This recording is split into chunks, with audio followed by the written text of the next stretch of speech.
Assalamualaikum warahmatullahi wabarakatuh.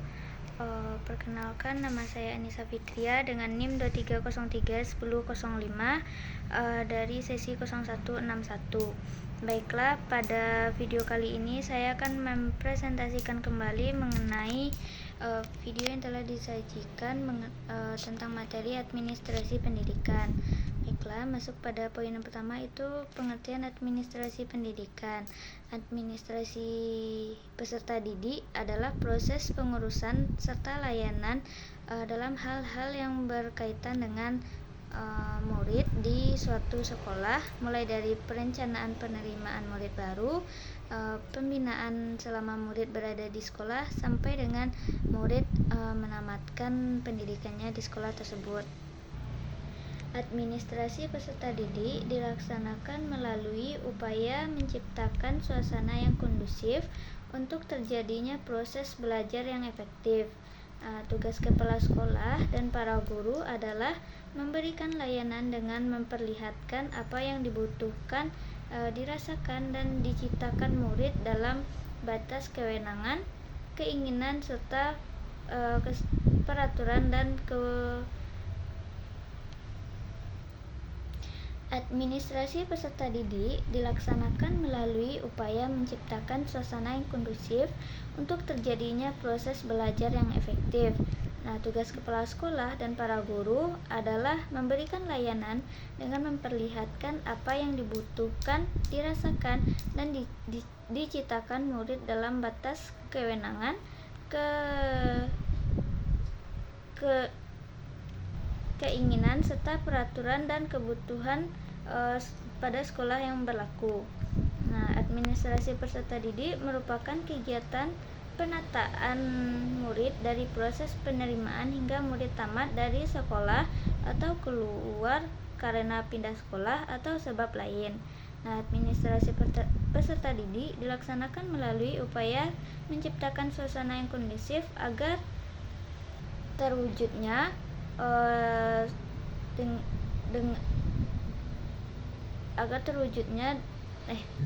terwujudnya suasana yang diatur dan diperdayakanlah administrasi ini dalam arti luas tidak hanya dipakai pada lingkungan sekolah, tetapi administrasi juga digunakan di perkantoran guna untuk menunjang fungsi dan tujuan dari perusahaan.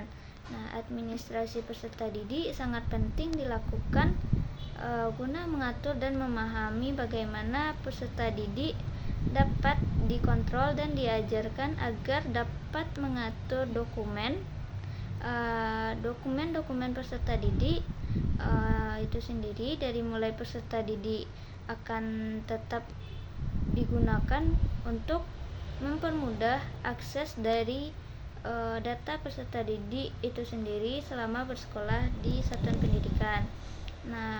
Selanjutnya itu masuk proses administrasi peserta didik. Yang pertama itu ada kegiatan awal tahun pelajaran, di mana itu kegiatan awal tahun pelajaran yang dilaksanakan dalam setiap sekolah adalah melaksanakan penerimaan murid baru. Penerimaan murid baru adalah proses yang dilakukan penataan murid memasuki sekolah tertentu. Kegiatan dalam penerimaan murid baru ada beberapa kegiatan yang harus dilakukan, seperti pendaftaran daya tampung, penetapan syarat-syarat murid baru, dan pembentukan panitia petugas penerimaan murid baru. Selama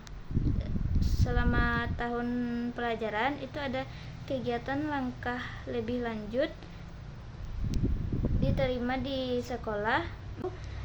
Ada beberapa kegiatan yang harus dilakukan, seperti pendaftaran daya tampung, penetapan syarat-syarat murid baru, dan pembentukan panitia petugas penerimaan murid baru. Selama tahun pelajaran itu ada kegiatan langkah lebih lanjut diterima di sekolah, membina murid tersebut sehingga berkembang kemampuannya secara maksimal sesuai dengan tujuan sekolah. Pembinaan murid dilakukan agar murid mengenal lingkungan tempat belajar mereka dan dapat menyesuaikan diri dengan lingkungan yang baru. Selanjutnya itu ada akhir tahun pelajaran, di mana administrasi yang dilakukan berhubungan dengan kegiatan tersebut. Di antaranya yang pertama ada pelaksanaan ujian nasional serta kenaikan kelas. Selanjutnya ada masuk pada materi instrumen administrasi peserta didik, manual dan elektronik.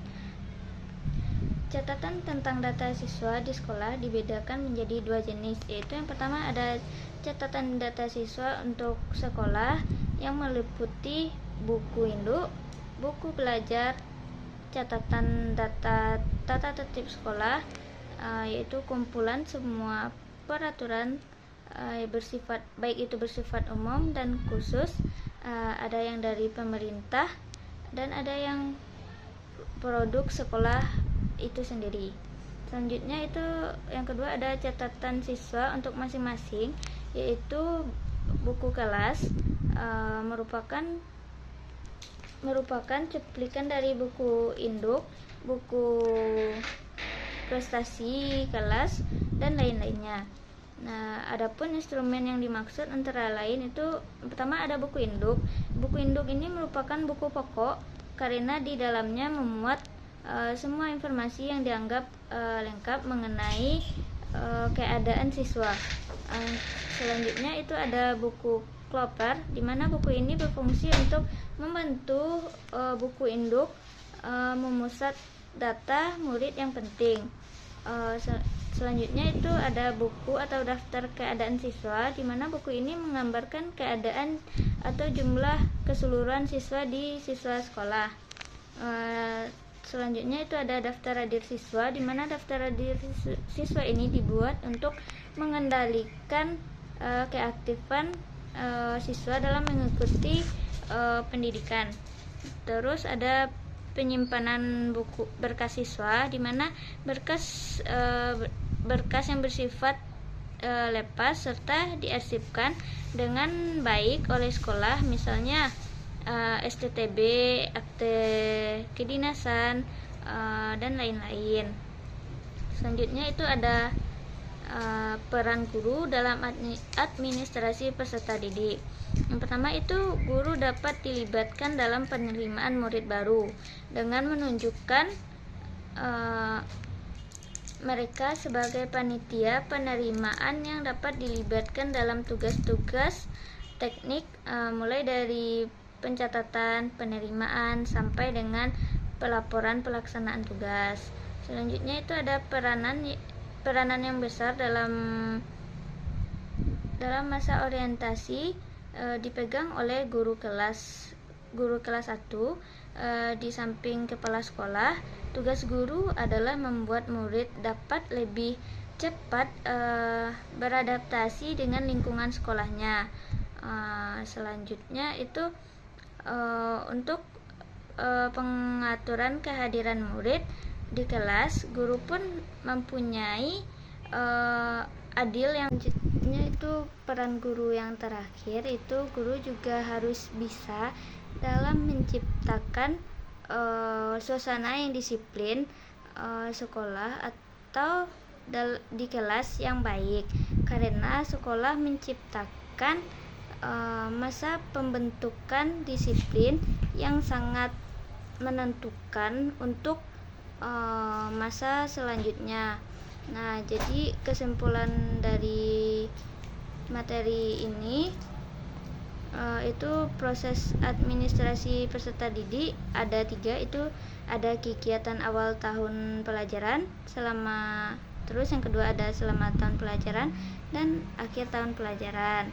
Terus ada instrumen administrasi peserta didik, baik itu manual atau elektronik, di mana itu ada catatan data siswa untuk sekolah, catatan siswa untuk masing-masing kelas.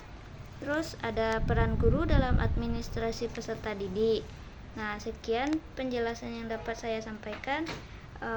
Bila ada kesalahan dan kekurangan, saya mohon maaf. Wassalamualaikum warahmatullahi wabarakatuh.